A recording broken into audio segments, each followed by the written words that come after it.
Welcome back, everybody, to another episode of Beyond the Box. I'm thrilled to bring on Eric Roseman. Let me sure that I get this right. You have two titles: Vice President of Innovation and Partnerships, I believe, with Lincoln Property Company, as well as Managing Director of LPC Ventures, which I imagine Lincoln Property Company. Is that correct? That's correct. Yeah, we like to keep it vague and we like to confuse everybody. Amazing. So that we can play any card we need in the situation. So on that, for people that have been living under a rock, maybe give us a little bit of a sense for both sides. What do you guys do at Lincoln Property, and then what are you doing at Lincoln Property Ventures? Sure. So Lincoln Property Company, for those that don't know, is one of the largest privately held full service real estate service and operating companies in the US. So some would think of us as a development company, some know us as a management company, but we manage or lease about 300 million square feet of commercial assets across the United States. We manage 250,000 apartment units. So we're the second largest apartment management company in the US. And we do everything under the sun, from development to construction management, to different product types, whether it's data centers, mixed use communities, office, industrial, retail, apartments, really everything. We don't really play in the single family space. I would say that's one of the few areas we don't play, which is why it's nice to talk with you today, Mike, because you round us out there. But what I do, so on the technology and innovation side of the business, I really try to play first line of defense for all of our business lines and all of our asset types. And so if it's a new technology that's improving our processes, or it's a new technology that would be best suited at one of our assets, I tend to be that beachhead, and my team is the beachhead to evaluate that, to figure out, is it a really big pain point for the company? And then start to think about, okay, how do we solve our problem? Do we want to buy this company and own it? Do we want to invest in it? Do we want to strike some kind of partnership deal?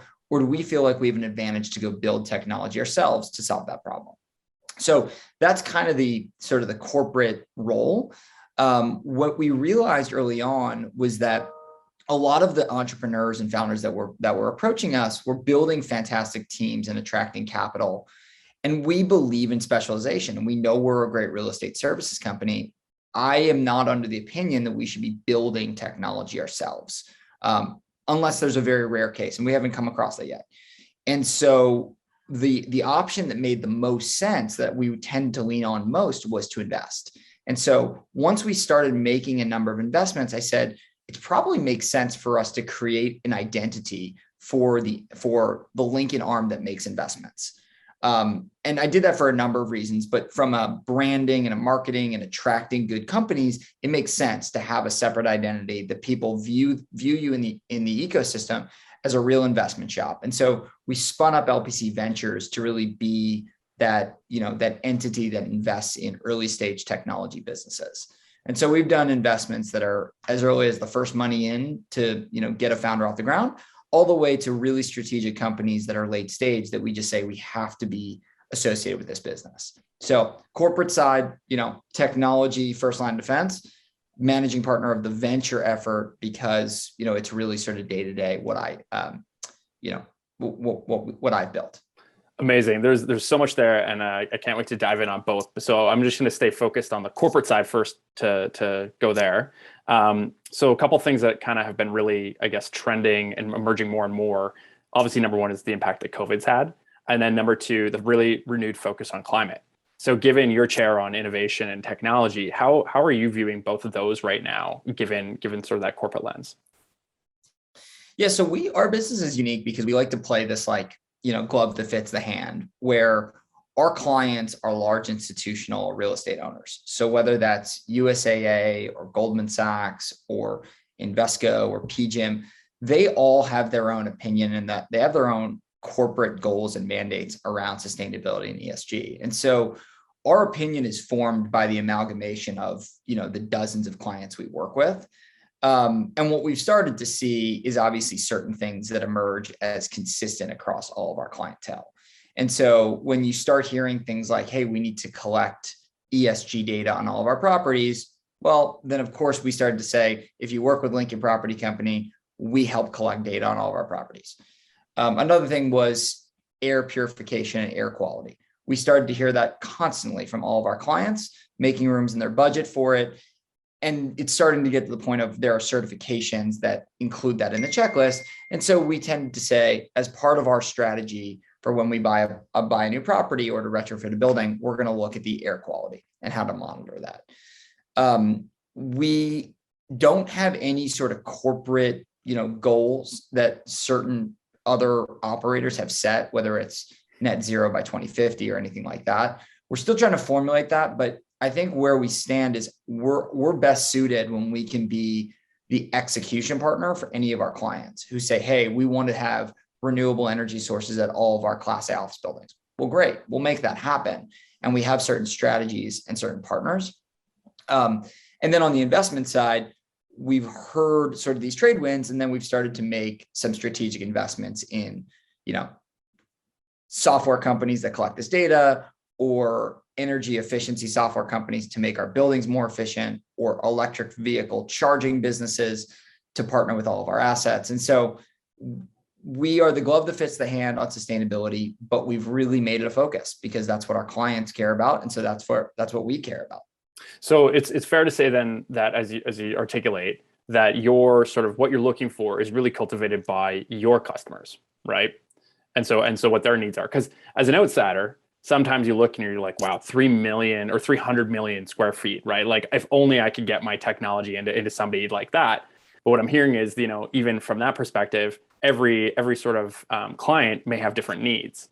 And so when you think about technology, how is it when you're viewing the landscape that you have to sort of evaluate for all, but also be aware to, or be available to, I guess, deliver certain hyper-focused or more specific needs to each respective client? Is there a different way that you view it? Do you go sort of wide and then drill down, or how do you guys kind of think about technology from that perspective?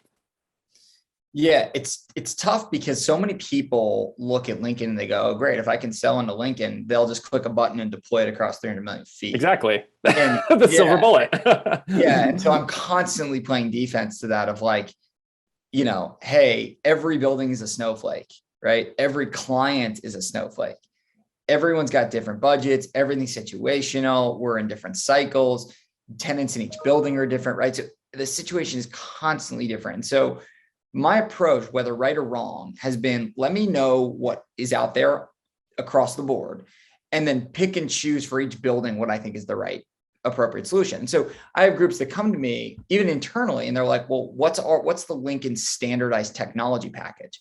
And I'm like, there isn't one. I can give you a menu of options and you can say, I want A, C, and G. But I really have tried to avoid the, this is the pretty little bow technology package because maybe that project doesn't need an energy efficiency solution because it's brand new and, all the systems are perfectly efficient. Or maybe we don't have, a tenant that doesn't really, it's a single tenant building versus a multi-tenant building. So everything is different. When I think about tools that can go, call it, portfolio wide, they tend to be more of like the productivity tools. So like, what are the tools you use to run your business? In traditional businesses, it'd be like your CRM, your customer relationship management, right? So for us, it's what are the tools we can use to manage all of our leasing, or what are the tools we can use for all of our visualization needs? What's the tools for investment management, accounting, all that kind of stuff. But those are the areas that I've always found tough because once again, our clients have requirements. So maybe one group's on VTS and another group's on dotted. And so it's hard for us to say, oh, we're going to pick one winner there. Whereas when we look at building specific things like what is the best tool for, evaluating solar on any of our rooftops, great. I think I found the winner in that space. And now I know that if we're going to look at solar across any of our assets, this is our partner that we're going to go to. So I don't really have a good answer here. I tend to be more reactive than proactive. I know a lot of groups have a thesis and they go, we want to go out and find the best technology solution for water cooler, carbon capture on our rooftop. I don't do that. We have so much inflow of companies that want to work with us that we do pattern recognition by being reactive. So when we see everything, we start to go, wow, there's like 20 companies trying to solve this problem, 50 trying to solve this, and only one trying to solve this. And that's how we kind of start to distill down what makes sense and what problems that we're running into. Got it. Which I think it leads to a natural segue. When you've got 20 of these type and 15 of this type, how do you evaluate from that, build it yourself, partner, invest, right? Or do something else, right? Like how does that then get distilled down to that level of, is this something that we should be looking outside or doing it ourselves? Or talk to me about that sort of decision making as well. Yeah. For better or for worse, I tend to lean towards the invest, only because I think it's the cycle that we're in right now. And sort of a return on your dollar, if you pick the right winner, can go a really long way. And I think from a narrative perspective and from recognition of being a like cutting edge leader in the space, by being associated or investing in like a really high growth company with a lot of great co-investors, there's some cachet in that, I think, that I haven't been able to quantify, but it's important for Lincoln. And I've seen it with JLL, for example, and Blackstone, right? When Blackstone invests in something like VTS or DealPath, it attracts even more capital and more customers. And then the value of that goes up. Whereas where I've seen groups that have built software themselves, there's a stigma around it. It's like, okay, it solves that company's problem, but it eventually becomes a cost center. And then you go, is it worth resourcing it? Because it costs a lot of money to maintain software and attract talent. So right off the bat, my default is don't build. Now, I have come to conclusions in the past that we have such a big problem in one part of my business that I've said, okay, it makes sense for us to build here. And we went through the process, hired a design or development agency, went through it, came to the final conclusion. We said, okay, are we ready to spend the next 5 years and X amount of dollars to build this? Or should we go strike a partnership and invest? And we ended up holding off on it. And the thought actually was, okay, so if we can't invest in a company that could solve our problem, because maybe they're not raising capital, or the options to invest are secondary to the market leader, let's see if we can strike a partnership. And a partnership comes in all kinds of flavors, right? It could just be being a customer, or it can mean some kind of shared economics. On the buy side, I have not come to the conclusion that it makes sense to buy a technology company. I got close on one where the thought was, okay, if we buy this piece of technology, it becomes the critical platform for us to build a service line on top of. So if you're buying it just for the cash flows of the asset of the technology company, right now I think is a bad time to buy. But if you're using that technology as the platform to then build a service business, because we are a service business at the end of the day, on top of it, then it becomes this like launch pad to start a brand new business. And so that the way I think of it, it's just, like I said, every situation is so unique. And I'll give you the example, it was like a procurement software company for energy retrofits was the one I was thinking about. Maybe we buy this. And it was like, okay, if all of our clients are large owners or large corporates, like a Fortune 500 company, and they need to procure solar panels, electric vehicle chargers, new motors for their HVAC systems, all that stuff, the procurement process would go through this platform. Well, I didn't want to buy a procurement business for us right now, because we don't have enough volume and scale to run enough volume through that to make sense. But if we can staff up a team that's sort of like a Lincoln Energy Services, well, then great. Then we now can build a whole brand new business on helping our clients do retrofits and run all of our procurement through there. So that was the thought process. And I think that's how we think about a lot of technology of, okay, can we build a business on top of this? I think that's really great insight, because a lot of people, again, when they see that size and scale of Lincoln, they're like, wow, if I can get in there and I can, get that adoption rate up, clearly they're just going to want to buy me. But the reality is, to your point here, unless you can build that scalable platform on top of it, it sounds more like, maybe we'd just be a really good partner, really might invest along the way, but like actually acquiring, might have to think about that. Because again, from an outsider's perspective, you always look at these things so monolithically, right? And so to have that insight is so important. So then to take that a step further for technologies and tech founders, like how do they get their foot in the door with a company as big as Lincoln? Like what is the best way to expose their technology and their solutions to a group like yours? There's two ways. I mean, there's the centralized way, which is coming to myself or Vince Ciccarelli, who's on our team, and Nick Ramsey, and sort of pitching it and sort of showing the value proposition and say, hey, turn this to a business unit and get them excited, right? We'll solve your problem. That's one way. I frankly think that's a harder way. What I have found and what I've seen a lot of people do, and I encourage them to do, is like, go win business from Lincoln at an individual property, right? Go sell a property manager on it, or go sell an asset manager or something.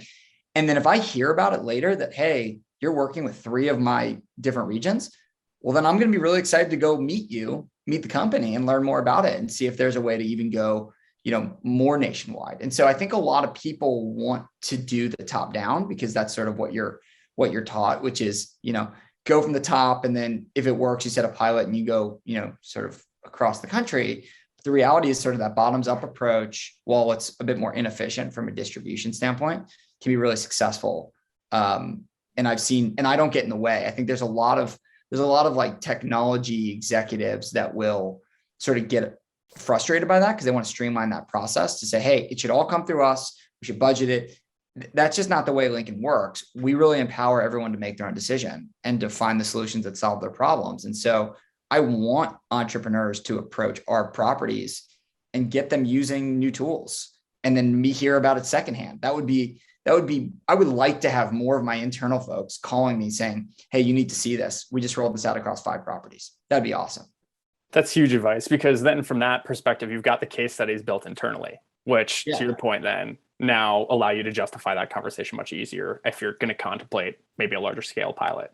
Right. But then you take that step further, where most people, again, viewing from the outside, it's like, well, all I have to do is get Eric to like what I'm doing, and then he can just mandate it across all 300 million square feet. Right. But that's not the case at all. So definitely not the case. I mean, if you're hitting me cold, then I would have to go internally and build a business case. And I have to do that internal selling. It's like much easier if you've already sold into our business. Well, there's that Staples commercial years ago, right? The easy button. It's like, just make it easy for people. And so what's an easier way than go out and prove the case out from the ground grassroots. But so on that then, and shifting gears a touch, what is the top challenges you're hearing from your asset owners and your property managers right now? Like, what are those top challenges that you're hearing time and time again?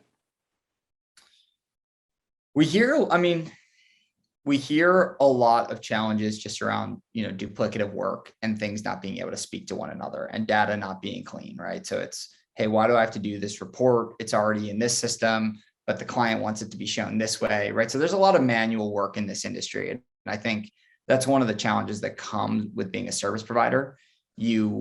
Like I said, we're the glove that fits the hand. And so one client might want it one way and another client wants it another way. And so it creates some excess work.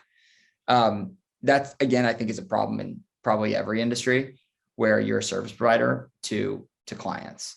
I think I hear a lot about, especially on the office side, how do we get our tenants excited about coming to the office? How do we get them engaged? And so we have spent some time in the tenant engagement space.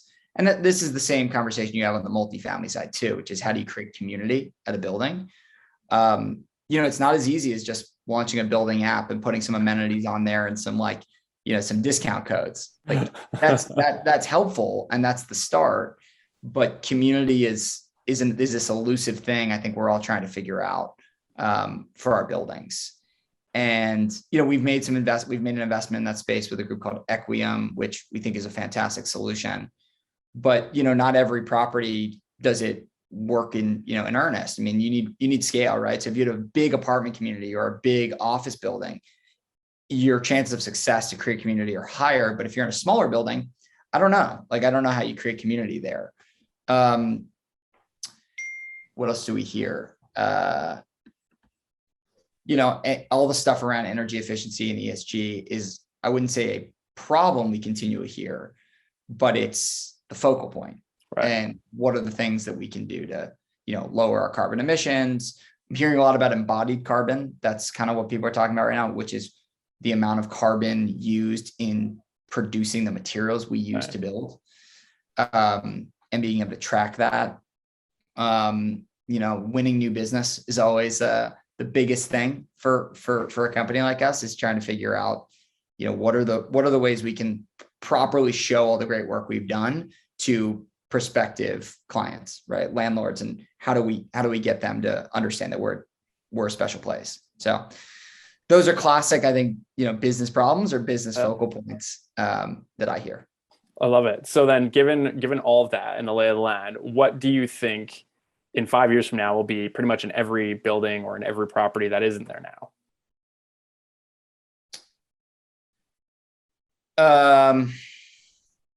Good question.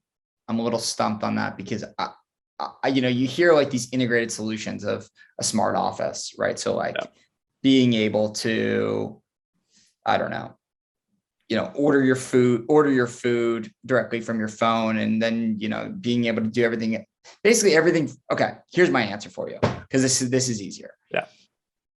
Every single building in 5 years from now, or at least every brand new building, will be controllable by your phone. Like access control is the classic example. It was something that we invested in a company called OpenPath, it was so obvious, and Latch just went public. And so you're seeing this all over. If you can modernize the way people interact with the doors, you can start to modernize their whole experience. And so it starts with your phone being able to unlock doors, and then it continues with using your phone to permission people to come into the building, and then order food to your desk, and book a conference room from your phone, and change your temperature for your your neighborhood in your building from your phone. So I think that is becoming table stakes for all new buildings. Older buildings, it's more challenging because it all comes down to budgets. But I think in the next 5 years, you won't see a brand new office building or apartment building that doesn't have some kind of mobile control situation going on. Which hopefully has that community element to it, right? As well, going back to that sense of, building that engagement and trying to make somebody feel part of something. Because, I think a lot of people have become very accustomed, especially in like the white collar office building demographic, working from home with COVID. And so it's like, what's going to pull me out, right? Other than, the mandate from my boss. And a lot of people love the office. I love the office, right? And so it's like, what else is going to bring me there? So I think that's super helpful. So then if I'm a tech founder and I'm hearing this and I'm curious more about the venture side, can we talk a little bit more about the venture side and how, like, if I'm looking to actually raise some capital, do I have to have LinkedIn customers, on my projections already? Or, do you want to start talking with companies that are in, the CRE tech space beforehand, or how does that work from the venture side of things?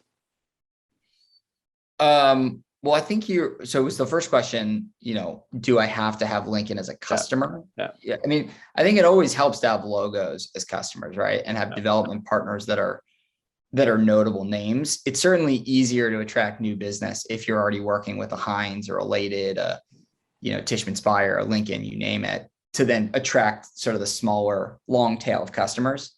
But a lot of times it depends on the solution, but especially the more enterprise grade solutions, whether it's an investment management tool or it's a, data management company like a, Snowflake, but for commercial real estate, it's hard to get big real estate companies with huge footprints to adopt early because, well, the sales cycle is longer.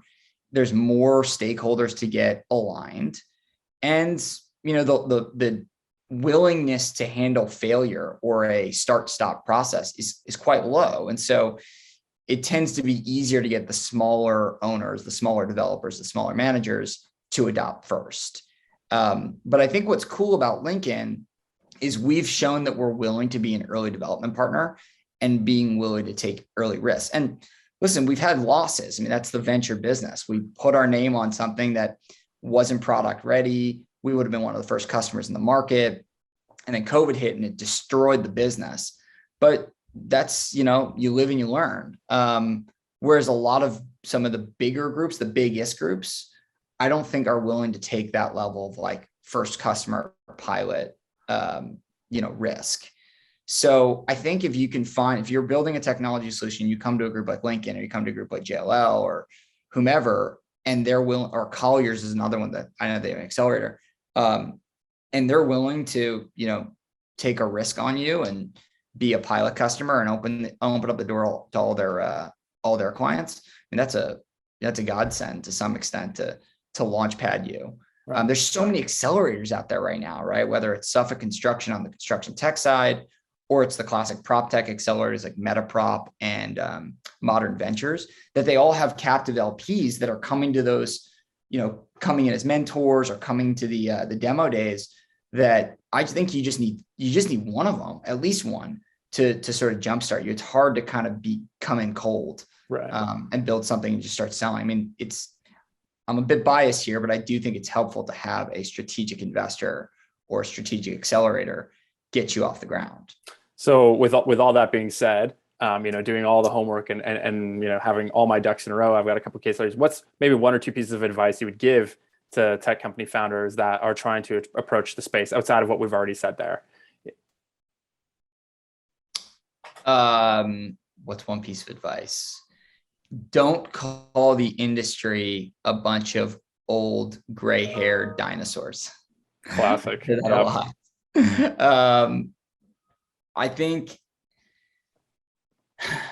there's, I see a lot of the same stuff too. And I think a lot of people are reluctant to build on top of the technology stacks and protocols that have been successful elsewhere. I see a lot of people just building redundant products. And I think it's important to stand on the shoulders of giants and recognize that, you have companies that have already sort of won certain categories. Like, for accounting, property accounting, there are 2 or 3 behemoths that just own that space. And I see a lot of people trying to unseat those. And that's really, really hard. So what are the tools that you can build on top of those that leverage them? But I think there's the other thing I would say, which I've reversed my thinking on this a little bit, is I really appreciate and like to see companies that own the entire value chain of real estate and the technology. And what I mean by that is, you saw in Web 2.0, a lot of people just building pure software companies trying to sell into real estate. But now we're starting to see more groups. Good examples are like Saltbox for industrial and Common for co-living, that are real estate companies. They're real estate operating companies, but they've built their own technology and they're using technology to revolutionize the way they build, manage, and transact real estate. And I encourage them. That's good competition. That brings in fresh faces. And it's the harder route though than building pure software, but it's a meaningful route to changing the way people, to changing the asset class. And much more capital intensive and, much more diverse on the team side and all that good stuff. But to your point, if you can do that, like, all the credit, because that's an undertaking in itself. So with all that then said, what are you most excited for say the next 12, 24 months ahead? What do you got your eyes on? What's giving you the energy? Yeah, I mean, to that end, I love new product types or like adjustments of product types. And so when co-living was coming up, I was like so excited to see all the different iterations of that. And the industrial market's super tight right now, and there's not a lot of space. And so when Saltbox said, hey, we can do e-commerce fulfillment with sort of front office, like, that was really cool. And so I actually think there's going to be some really interesting flex work or co-working spaces being built. And I'm excited to see what that looks like. Obviously, you have WeWork, Industrious, Spaces, Regis. Those companies are like, fully baked as mature businesses, and non, like you might have your preference on those, what they are, but effectively they all do the same thing. They offer sort of flexible term working, and they have enterprise level, agreements. But I think we're going to start to see some pretty cool, maybe whether it's like live work unit type asset types, or something in that sort of hybrid flex. Give me one moment. I'm just going to sneeze and put you on mute. Could have been a false alarm, but hold on. Yeah. So I'm excited to see more groups who take that risk, that physical risk, to say, I'm going to build new product types that address the current demand. Right now, people want flexibility, and layer on best-in-class technology. And so I encourage, and I would love to see more of those operators come out. So that's what I'm excited about. Awesome. Well, that's super insightful, and this whole thing has been to me really eye-opening on all the different things that you guys are up to, and all the different ways that you're viewing the industry as well as the portfolio. So, for anybody that's listening right now, how do they learn more about Lincoln Property? What's the best way? Yeah, so we are extremely active on LinkedIn, maybe too much so, posting a lot about. I think one thing that we do, myself, Nick, and Vince, a lot is we put our true, unabashed opinions up on LinkedIn. I mean, our true commentary, I'll say. We don't just post. We like to stay current. We like to put things out there and then add our commentary, not our opinions, but our commentary. We obviously have our website, lpc-ventures.com, where you can see our portfolio. You can see some of the stuff we look at. We do a lot of writing. We're pretty vocal, like I said, about our commentary. And then lpc.com is obviously the Lincoln Property Company homepage. And we're incredibly active in every major market. I mean, you're going to see development projects, acquisitions, all kinds of stuff coming out from us. And I think it's an exciting time to be at Lincoln, and it's an exciting time to be at the intersection of technology and, a very large real estate company. Couldn't agree with you more. And with that, thank you so much for sharing the last 30 minutes with me and coming on the show, my friend. Yeah. Thanks, Mike. It's good to see you. Likewise. Thanks, Eric.